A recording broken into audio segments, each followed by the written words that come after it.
నన్నే కొడతావా? నా సొక్క పట్టుకుంటావరా నువ్వు?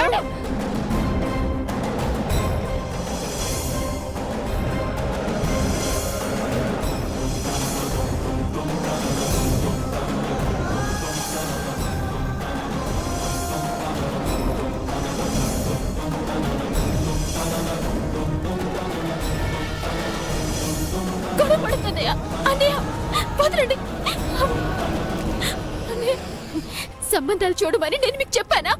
నాకు పెళ్లి చేసి పంపించమని నేను ఏడ్చానా? గుడ్డిదాన్నని జాలి చూపించి ఎవరు నా మీద బాధ్యత చూపించాల్సిన అవసరం లేదు.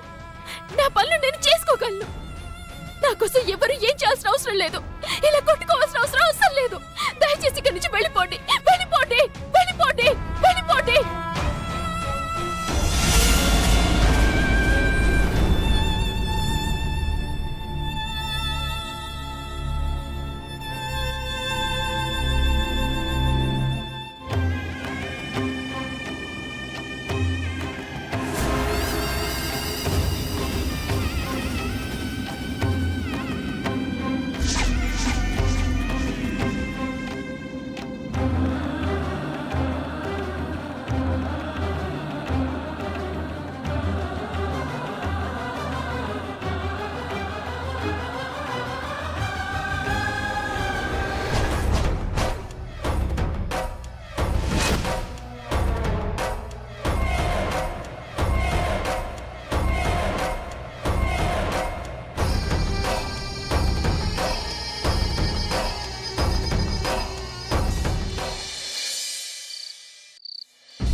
నడి రోడ్డు మీద ఈ భాగోతం ఏంటయ్యా? ఇట్లాంటి దాన్ని కోడలుగా చేసుకోవాలా? నీకు కళ్ళు కనబడకపోతే అందరూ గుడ్డివాళ్ళు అనుకుంటే ఎలా మీనాక్షి? చూపుతో పాటు క్యారెక్టర్ కూడా పోగొట్టుకున్న నీ చెల్లెలకు లేని సిగ్గు నాకెందుకయ్యా?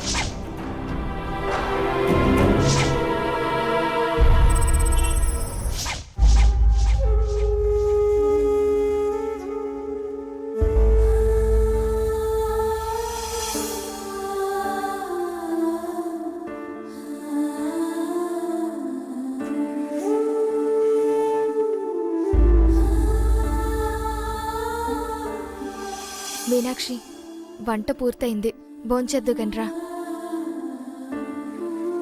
నాకు ఆకలిగా లేదు చిన్నదినా. మనసుకి కలిగిన బాధ ఆకలిని చంపేస్తుందని నాకు తెలుసు మీనాక్షి. నువ్వేంటో తెలియకుండా కేవలం ఆ వీడియోలో ఉన్నది మాత్రమే నమ్మి మా నాన్న నీ మీద నిందలేశాడు. ఇంటి పెద్ద బావగారుండగా నేను మాట్లాడలేక మౌనంగా ఉండాల్సొచ్చింది. మా నాన్న చేసిన తప్పుకి నేను క్షమాపణ అడుగుతున్నాను. అయ్యో, మనసులో పెట్టుకోకుండా భోంచేద్దుగని రా మీనాక్షి. అలాంటిదేం లేదు చిన్నదినా. వాళ్ళకి నీ విలువ తెలియక బంగారం లాంటి కోడల్ని వదులుకున్నారు. కాకపోతే నాకొక విషయం అర్థం కావడం లేదు. నిన్ను యాక్సిడెంట్ నుంచి వాడెవడో కాపాడితే కాపాడింది వదిలేసి మీరిద్దరూ కలిసి ఉన్న వీడియోని మాత్రమే తీసిందెవరు? సరిగ్గా పెళ్లి చూపుల టైంకి ఎవరో చెప్పినట్టుగా ఆ అబ్బాయికి పంపిందెవరు? ఈ మహేశ్వరికి ఇప్పుడు అదెందుకు? అనవసరంగా కెలకడం కాకపోతే. నాకు కూడా అదే ఆలోచన వచ్చింది చిన్నదినా. నేనెవరికి అన్యాయం చేశానని నా మీద నింద వేశారో తెలియడం లేదు. నువ్వు కూడా మీనాక్షికి తోడుగా వెళ్ళావు కదా, ఎవరైనా వీడియో తీయడం గమనించావా?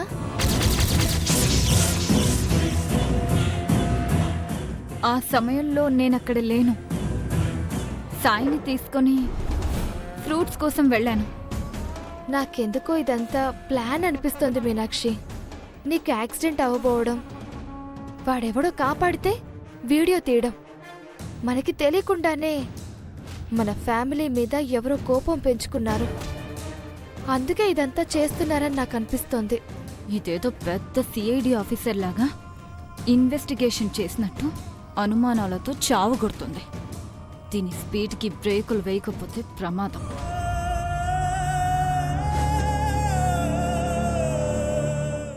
మళ్ళీ ఆ టాపిక్ తీసుకొచ్చి మీనాక్షిని ఎందుకు బాధ పెడతాం?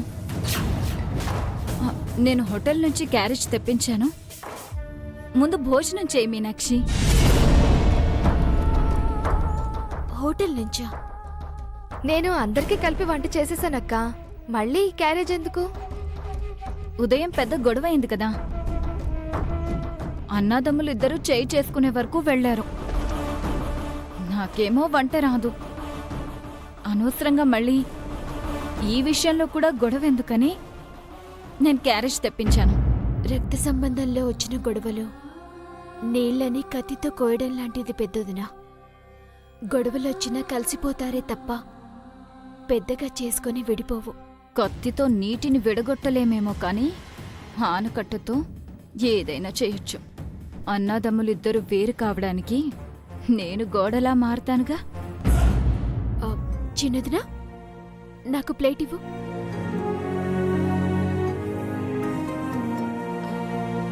పెద్దదినా, నువ్వేం తీసుకొచ్చావో నాకు వడ్డించు.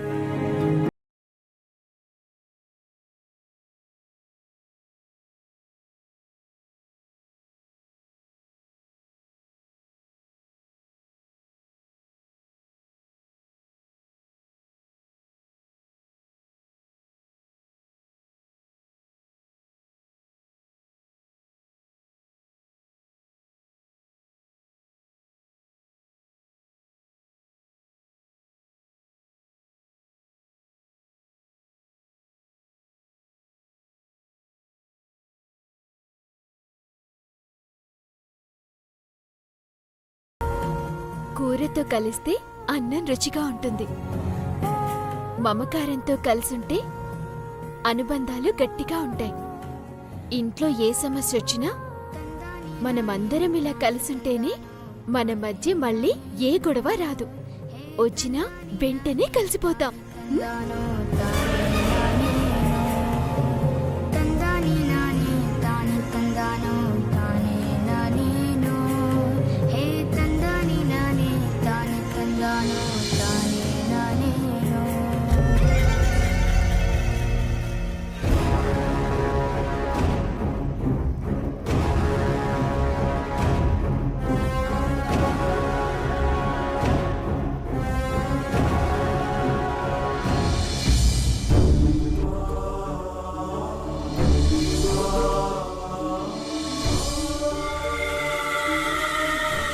చూపుతో పాటు క్యారెక్టర్ కూడా పోగొట్టుకున్న నీ చెల్లెలకు లేని సిగ్గు నాకెందుకయ్యా?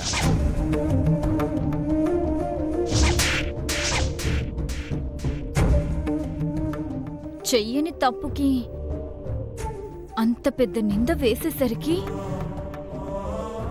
మీనాక్షి మనసుకి కష్టం కలిగినట్టుందండి.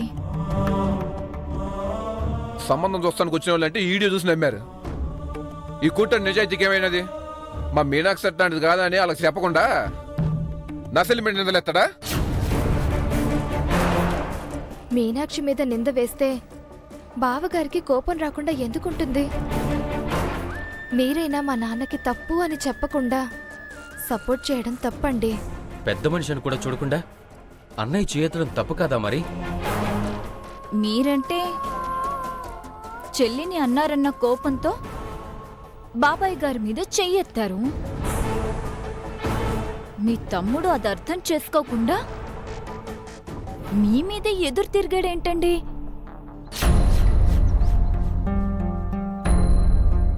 బావగారు మీకు అన్నయ్య మాత్రమే కాదండి, తండ్రి కూడా. మిమ్మల్ని ఒక్క దెబ్బ కొడితే తప్పేంటండి? అలా ఆవేశంగా వెళ్ళి ఆయన కాలరే పట్టుకుంటారా? అరే, మీరు కొడితే ఓపికతో ఉండాల్సింది పోయి ఏకంగా మీ షర్టే పట్టుకుంటాడా? కలిసి పుట్టారు, కలిసి పెరిగారు. మామగారి కోసం తోడబుట్టిన బంధాన్ని అవమానిస్తాడా? గణేష్ అలా చేయడం నాకైతే నచ్చలేదండి. నచ్చకపోతే మౌనంగా లోపలికి వెళ్ళిపోవాలి కానీ మా నాన్న కోసం తోడబుట్టిన అన్నయ్యతో గొడవకి దిగడం పద్ధతి కాదండి. మీ అన్నయ్యకి మీ మీద చేయి చేసుకునే హక్కు లేదా? నా మీద నీ హక్కేంటన్నట్టుగా గణేష్ ప్రవర్తిస్తున్నాడే తప్ప మా అన్నయ్య ఇంటికి పెద్దవాడు, ఎప్పుడూ కలిసిమెలిసి ఉండాలి కదా అన్న ఆలోచన కూడా లేకపోతే ఎలా అండి మీ తమ్ముడికి? అన్నదమ్ములంటే సూర్యుడు వెలుగు, చంద్రుడు వెన్నెల్లాగా కలిసిపోయి ఉండాలి కానీ భూమి ఆకాశంలా దూరంగా ఉండకూడదండి. మీనాక్షిని అన్నందుకు మీ అన్నయ్య ఎంత బాధపడ్డారో మీరు ఎదురు తిరిగి షర్ట్ పట్టుకున్నందుకు కూడా బావగారు అంతే బాధపడుంటారండి. రేపు సారీ చెప్పేయండి.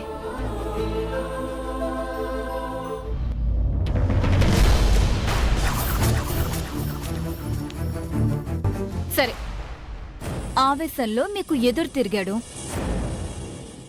కనీసం తర్వాతైనా సారీ చెప్పాడా అంటే అదే లేదు.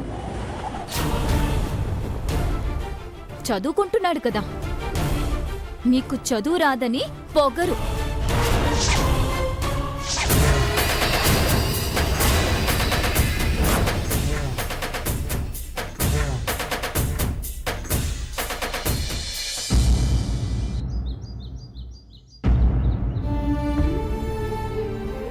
చిన్నదినా, చిన్నదినా, చిన్నదినా. ఏంటి మీనాక్షి? చిన్నన్నయ్య, నాన్న పోయిన దగ్గర నుంచి ఇంట్లో ఏవేవో సమస్యలు వస్తున్నాయి. ఎప్పుడూ లేంది మనలో మనకే మాట పట్టింపులు వస్తున్నాయి. అందుకే గుడికెళ్ళి పూజ చేయిద్దామని వెళ్తున్నాను. ఒక్కదానివే ఎలా వెళ్తావు మీనాక్షి?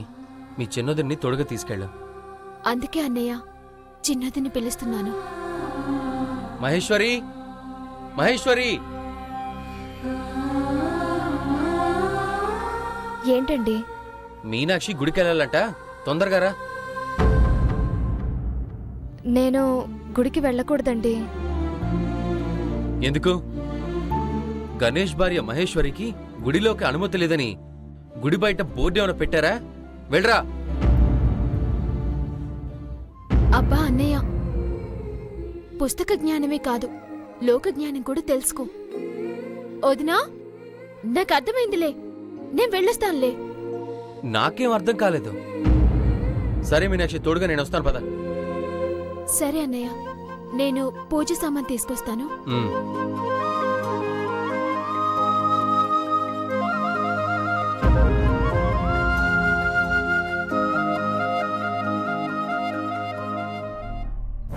మీనాక్షికి కళ్ళు లేవని ఇంకేదో అయిందని నింద వేసి మా మామగారు తీసుకొచ్చిన సంబంధం చెడిపోయింది. అర్జున్ చెల్లిని లవ్ చేస్తున్నాడు కాబట్టి వాడి దగ్గరే మ్యారేజ్ ప్రపోజల్ పెట్టొచ్చు కదా.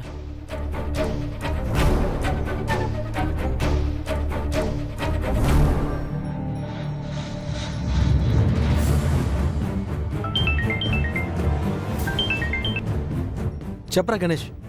రేయ్, ఎక్కడున్నావు? నీకు ఒక ఇంపార్టెంట్ విషయం మాట్లాడాలి. నేను మీనాక్షి ఇప్పుడే గుడికి బయలుదేరుతున్నాం. నువ్వు అక్కడికి వచ్చే. మీనాక్షి వస్తుందన్నావుగా, తప్పకుండా వస్తా.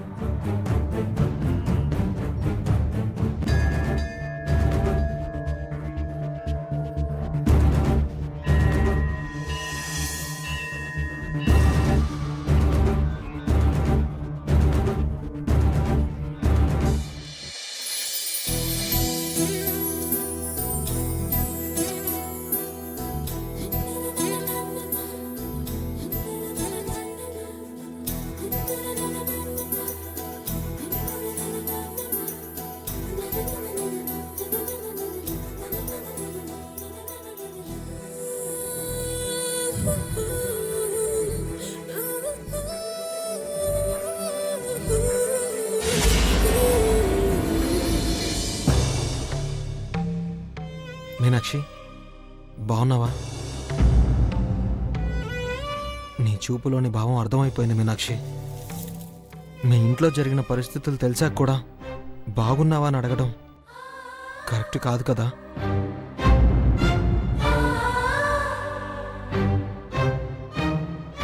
చిన్నయ్య, వస్తున్న అడ్డంకులు తొలగిపోవడానికి ముందు నేను నవగ్రహాల పూజ చేసేస్తాను. ఆ తర్వాత పూజ చేయిద్దాం. నేను వెళ్ళొస్తాను. ఆగు మీనాక్షి, నేను వస్తాను. పర్లేదన్నయ్య, పుట్టిన ఊరు తిరిగిన గుళ్ళే కదా. నేను వెళ్ళొస్తాను.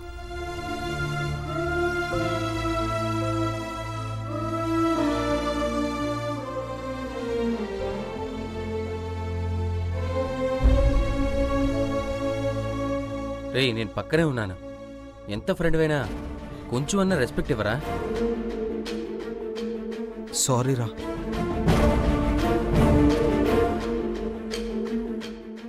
ఇప్పుడు చెప్పు, ఏదో ముఖ్యమైన విషయం మాట్లాడాలి అన్నావు. మీనాక్షి మీద నీ అభిప్రాయం ఏంటి? అదేం ప్రశ్న గణేష్? మీనాక్షి నేను లవ్ చేస్తున్నానన్న విషయం నీకు తెలుసు కదా. అది కళ్ళు పోకముందు. ఇప్పుడు నీ ఆలోచనలు ఏమైనా మార్పు ఉందా?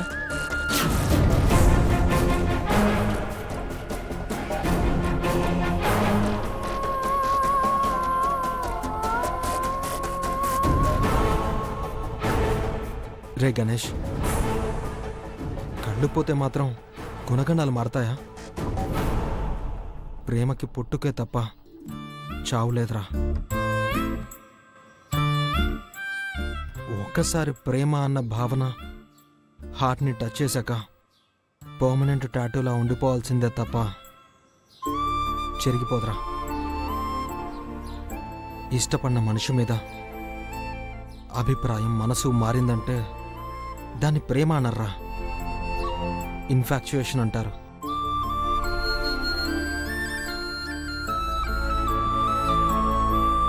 మరి వెంటనే మీనాక్షిని పెళ్లి చేసుకుంటావా?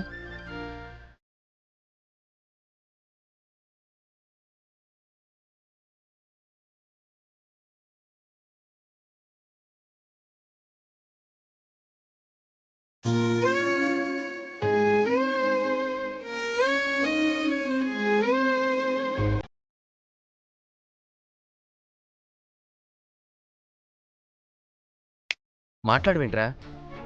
మీనాక్షి నువ్వు పెళ్లి చేసుకుంటావా?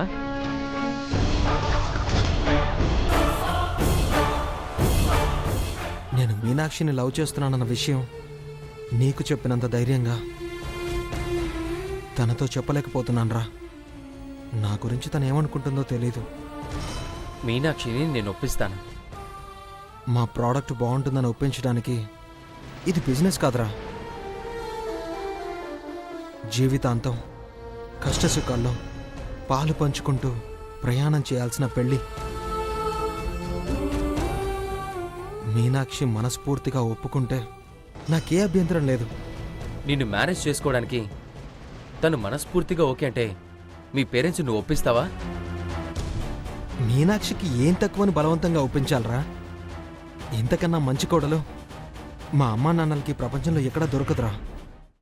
నువ్వు అన్నది నిజమే కావచ్చు, కానీ గుడ్డి పిల్లని, ఏమైనా ప్రాబ్లం వస్తుందని పెద్దవాళ్ళు అనుకోవచ్చు కదా. మీనాక్షి ఐ ప్రాబ్లం గురించి మీ వాళ్ళకి క్లియర్గా చెప్పు. సరేరా, మీనాక్షిని కనుక్కొని నాకు కాల్ చేయి. వెంటనే పెద్దవాళ్ళని తీసుకుని వస్తాను. బాయ్. ఓకే. అన్నయ్య, వెళ్ళి పూజ చేద్దామా? పదమ్మా.